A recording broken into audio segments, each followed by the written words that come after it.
बिस्मिल्लाहिर्रहमानिर्रहीम। प्यारे बच्चों, कैसे हैं आप लोग। एक और नए मॉड्यूल के साथ आपकी खिदमत में हाजिर। अल्हम्दुलिल्लाह अभी तक हमने अच्छा खासा अल्लाह के करम से कवर किया चीज़ों को, और आपने बड़े बेहतरीन तरीके से हर चीज़ को समझा, परफॉर्म किया, और कुछ बच्चों के क्वेश्चंस आए थे, तो अच्छी बात है। अब हम बात कर रहे हैं डेटा वैलिडेशन के हवाले से। डेटा वैलिडेशन का जो हमारा एरिया है बड़ा ही जबरदस्त एरिया है, और इस एरिया में बेसिकली है क्या, नाम खुद डिफाइन कर रहा है। यानी कहने का मकसद है जो हमारे सेल हैं जिसपे हम एक्सेल पे काम करते हैं, और हर सेल पे हम कोई ना कोई नंबर, टेक्स्ट, कुछ भी लिखते हैं। हम चाहते हैं कि भाई सिर्फ वही टेक्स्ट, वही नंबर लिखा जाए जो हमने अलाउ किया, यानी उसके अलावा और कुछ ना लिखा हुआ है। तो आए जरा देखते हैं क्या क्या रहा है, जरूरत क्यों पड़ती है, स्टेप्स के। सबसे पहले बात करते हैं बॉट की। Data validation is a feature in Excel that allow user to define rules and restriction on the type। जैसे मैंने कहा भाई इस कॉलम में सिर्फ नंबर्स आएंगे, इस कॉलम में सिर्फ डेसिमल नंबर आएंगे, इस कॉलम में सिर्फ टेक्स्ट लिखा जाएगा, इस कॉलम में सिर्फ डेट लिखी जाएगी। और डेट भी कब से कब तक की लिखी जाएगी, 1 सितंबर 2009 से लेकर 30 सितंबर 2009 तक के दरमियान वाली डेट्स लिखी जाएंगी। यानी अगर आपकी डेट 1 अक्टूबर 2009 भी हुई तो भी नहीं लिखी जाएगी। तो लिखा हुआ है, in format of data that can be entered into a cell or range of cell, it helps maintain integrity, accuracy and preventing user from entering invalid data। अब मिसाल के तौर पे CNIC लिखना है। अब CNIC के एक पर्टिकुलर नंबर होते हैं और एक फॉर्मेट है। अगर उस फॉर्मेट के अकॉर्डिंग, उस नंबर के अकॉर्डिंग नहीं लिखा तो डेटा पे फेल कर, यानी कि क्या कर देना, मैसेज आ जाएगा भाई आपका डेटा वैलिड नहीं है। ठीक है। जैसे अटेंडेंस मैनेजमेंट है।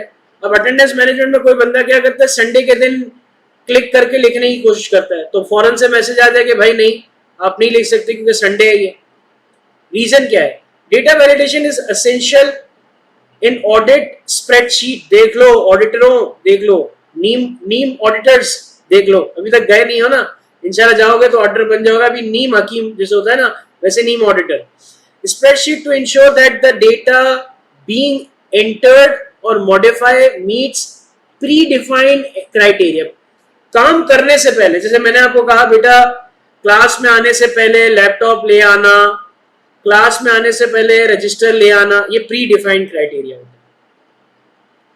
By enforcing data validation rule, auditor can reduce risk of error, inconsistency, inaccuracy in the audit process, thereby improving the reliability and trustworthiness of audit finding। ठीक हो गया। अब ये अप्लाई कैसे करें, स्टेप्स क्या है भाई, ने आपके लिए स्टेप्स भी लिखे हैं। सबसे पहले जाएंगे, सेल को सेलेक्ट करेंगे या सेल की रेंज को सेलेक्ट करेंगे, डेटा के टैब में जाएंगे, डेटा वैलिडेशन पे जाएंगे, वहां पर एक डायलॉग बॉक्स खुलेगा, फिर आप सारे काम करेंगे। क्यों ना बेहतर हो कि इन तमाम थ्योरी वाली बातों पे हम एक दफा सब प्रैक्टिकल करके देखें। तो प्यारे बच्चों जरा अपनी एक्सेल की फाइल खोलें, स्टार्ट करते हैं डेटा वैलिडेशन की प्रैक्टिस। अच्छा तो बच्चों अब डेटा वैलिडेशन की प्रैक्टिस करते हैं। देखें मेरे पास डेटा वैलिडेशन की कितनी किस्में जरा बता देता हूं आपको। एक होल नंबर है, एक टेक्स्ट का लेंथ है, डेट है, ड्रॉप डाउन है, इनपुट एरर है, एरर मैसेज है, स्टॉप, वार्निंग, इंफॉर्मेशन। अब मैं एक काम करता हूँ, सबसे पहले इस पूरे सेल को सेलेक्ट करता हूँ। नंबर 1 यही कहा था ना, स्टेप नंबर 1 क्या है, सेल सेलेक्ट करना, रेंज ऑफ सेल सेलेक्ट करना, डेटा के टैब पे आना। आ गया भाई डेटा वैलिडेशन, ये रहा डेटा वैलिडेशन, ये यहां पर मैंने कर्सर रखा ना, डेटा टूल्स के बिल्कुल ऊपर, यहां क्लिक किया, ये डायलॉग बॉक्स आ गया। अब इस डायलॉग बॉक्स के अंदर बहुत सी चीजें, अलाउ, या कह रहे हैं एनी वैल्यू। मैं कहा एनी वैल्यू नहीं होनी चाहिए, होल नंबर होना चाहिए। होल नंबर आ गया। कहां से कहां तक, मैंने कहा 1 से लेकर 100 तक। ओके कर दो।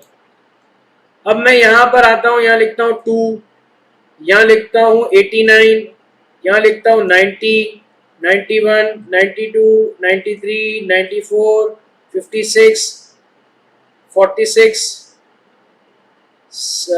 66 और 103। मना कर देगा बोलेगा भाई मुझे सिर्फ कितने डेटा यानी कि कौन से होल नंबर लिखने की परमिशन है, एक से लेकर 100 तक। अब यहां पर ये जो मुझे एरर दिया है ना, ये थोड़ा सा हार्श वे में बात कर रहा है। कह रहा है भाई this value does not match the data validation restriction defined for this cell. अब एक गरीब आदमी को क्या पता कि यहां पर कौन सी रिस्ट्रिक्शन लगाई हुई है, नहीं पता ना। आओ जरा इसको देखते हैं, इसको कैसे सही कर सकते। मैंने सेल सेलेक्ट किया, डेटा वैलिडेशन पे आया। अब यहां पर जब एरर अलर्ट करेगा ना, एरर अलर्ट, देखो एरर किया था ना, तो मैं यहां आया, मैंने बोला भाई मोहब्बत से बोलना, इसको टाइटल है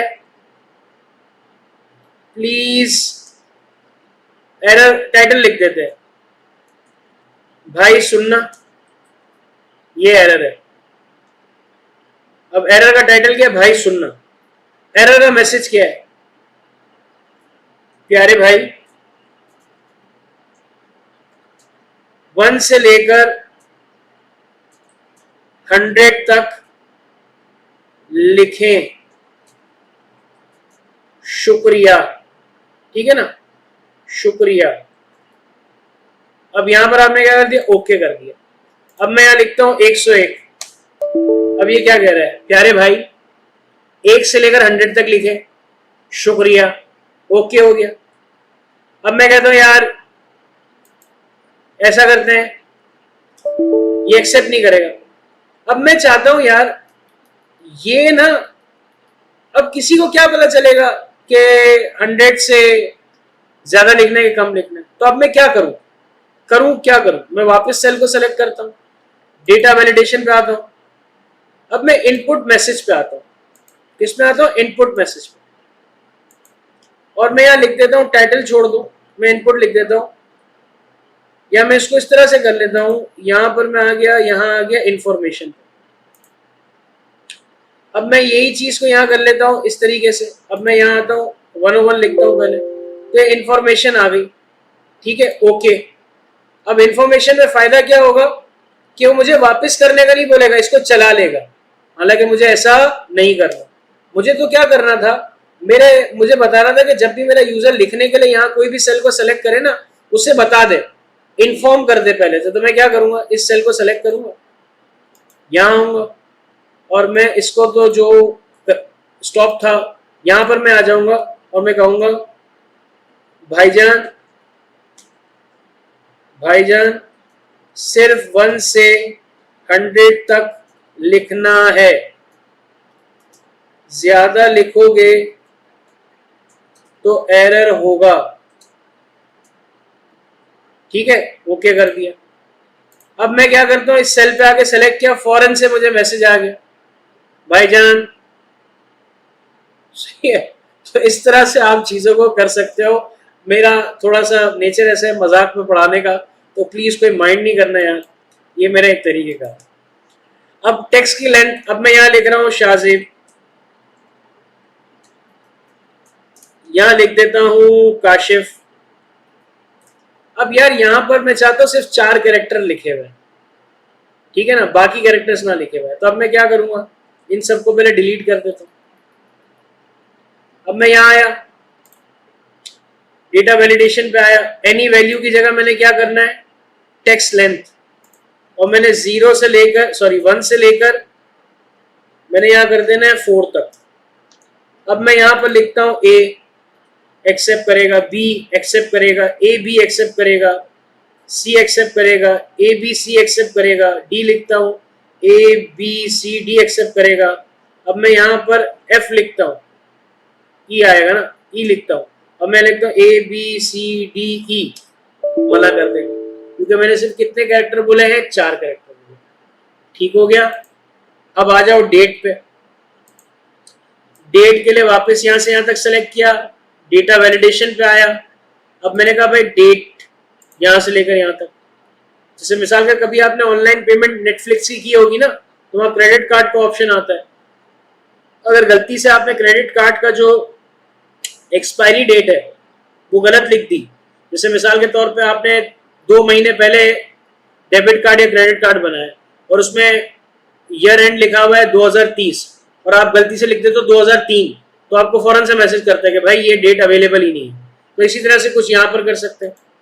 अब मैं यहाँ पर क्या कर लेता हूँ, यहाँ कर लेता हूँ 01/01/2023, ठीक है। एंड क्या होगा 31/12/2023, ठीक है। ओके कर दिया। अब यहाँ पर मैं 01/02/2024 करूंगा ना, तो ये एक्सेप्ट नहीं करेगा। ये कब तक एक्सेप्ट करेगा, 23 तक। आए जरा देख लेते हैं। 30/11/2023 एक्सेप्ट कर लेगा, 31/12/2023 एक्सेप्ट कर लेगा। लेकिन यहाँ लिखूंगा ना 1/1/2024, मना कर देगा, बोलेगा भाई मना किया है ना, नहीं करो, क्यों तंग कर रहे हो आप, सही है। इसके बाद लेट सपोज ऐसा होता है कि यहाँ पर मैं एक काम करता हूँ, यहाँ से मैं डेटा वैलिडेशन हटा दूंगा। मैं डेटा वैलिडेशन क्या कर लेता हूँ, हटा दूंगा। मैं यहाँ आया और मैंने कहा भाई क्लियर ऑल, कोई भी मुझे नहीं चाहिए, ओके कर दिया। अब देखो मेरा कोई भी सेल नहीं आया।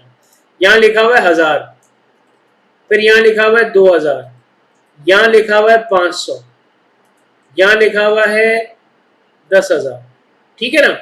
अब ये नंबर्स कुछ लिखे हुए थे, अच्छा ये भी मैं मिटा देता हूँ। अब मैंने यहाँ पर ये नंबर लिखे थे, फिर मुझे याद आया कि भाई मुझे रिस्ट्रिक्ट करनी है, तो अब मैं यहाँ पर क्या करता हूँ, वापस आता हूँ डेटा वैलिडेशन पे, होल नंबर पे आता हूँ, मैं कहता हूँ 1 से लेकर 100 तक लिखना है। अब यहाँ पर तो ये सारी चीजें क्या है, ये तो डेटा वैलिडेशन से पहले लिखी हुई थी।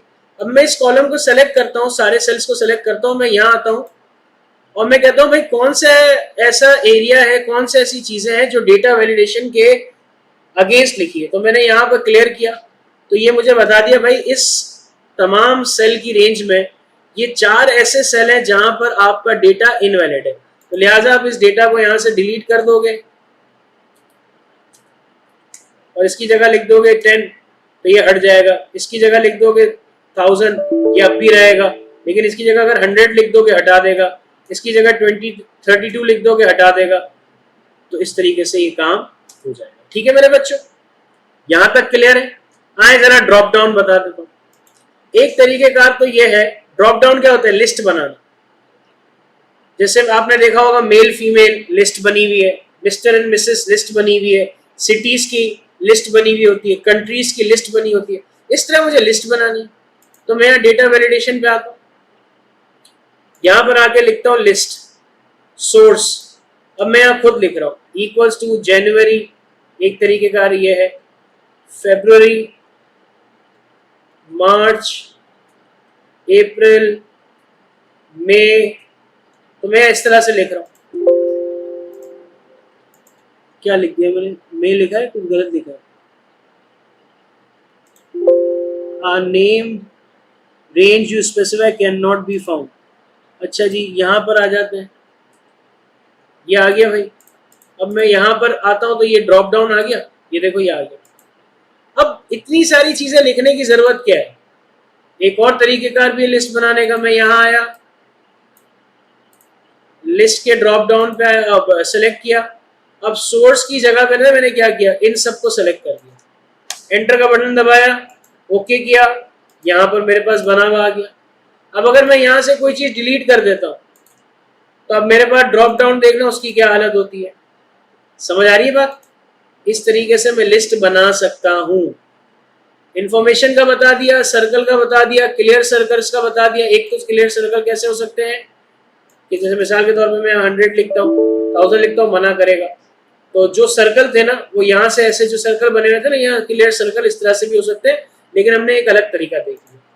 एरर का आपने देख लिया, इनपुट मैसेज, जैसे कि हमने कहा कि भाई यहाँ पर ये सिर्फ ऐड करो। स्टॉप, जो हमने देखा वो स्टॉप था। वार्निंग का मतलब इंफॉर्मेशन देख लिया कि भाई इंफॉर्मेशन में क्या करेगा, सिर्फ बता देगा, लेकिन वो आगे हमें काम करते रहेगा। जैसे मिसाल के तौर पे फिर एक बार कर लेता हूँ, मैं यहाँ आया और मैं यहाँ आने के बाद क्या करता हूँ, एरर पे आता हूँ। मैंने स्टॉप तो यूज कर लिया, मैं वार्निंग पे आ जाता हूँ। अब मैं यहाँ पर अगर करता हूँ ना 102, अब ये क्या करेगा, वार्निंग करेगा। वार्निंग में क्या बोलेगा, this value does not match the data validation restriction defined to us. अब क्या आप कंटिन्यू करना चाहते हो कि नहीं करना। मैं कहा मैं कंटिन्यू करना चाहता हूँ, यानी वार्निंग और इंफॉर्मेशन के अंदर वो मेरे डेटा को, जो मैंने गलत डेटा लिखा हुआ है, उसे भी एक्सेप्ट कर लेगा। लेकिन जहां मैंने स्टॉप बोल दिया ना, वहां पर फिर वो कुछ नहीं कर सकता। जैसे मिसाल के तौर पे मैंने यहाँ पर कर लिया, अब मैं यहाँ पर आता हूँ, यहाँ वार्निंग की जगह कर देता स्टॉप। अब मैं अगर यहाँ पर लिखूंगा ना 101, तो ये रीट्राई के बाद भी मुझे कहेगा भाई जब तक तुम्हारा डेटा वैलिड नहीं होगा मैं आगे नहीं पढ़ने दूंगा। तो मेरे प्यारे बच्चों, डेटा वैलिडेशन कंप्लीट हमने समझ गया, थोड़ी मस्ती भी की और अल्हम्दुलिल्लाह चीज़ों को समझ भी लिया। अब मैं आपसे हम्बल रिक्वेस्ट करता हूँ, काइंडली इन तमाम चीज़ों को एक दफ़ा प्रैक्टिस करें। कोई बात समझ नहीं है तो पूछें। अगले मॉड्यूल पे मुलाकात करते हैं आप लोगों के साथ। तब तक अपना ख्याल रखें। अल्लाह हाफिज़।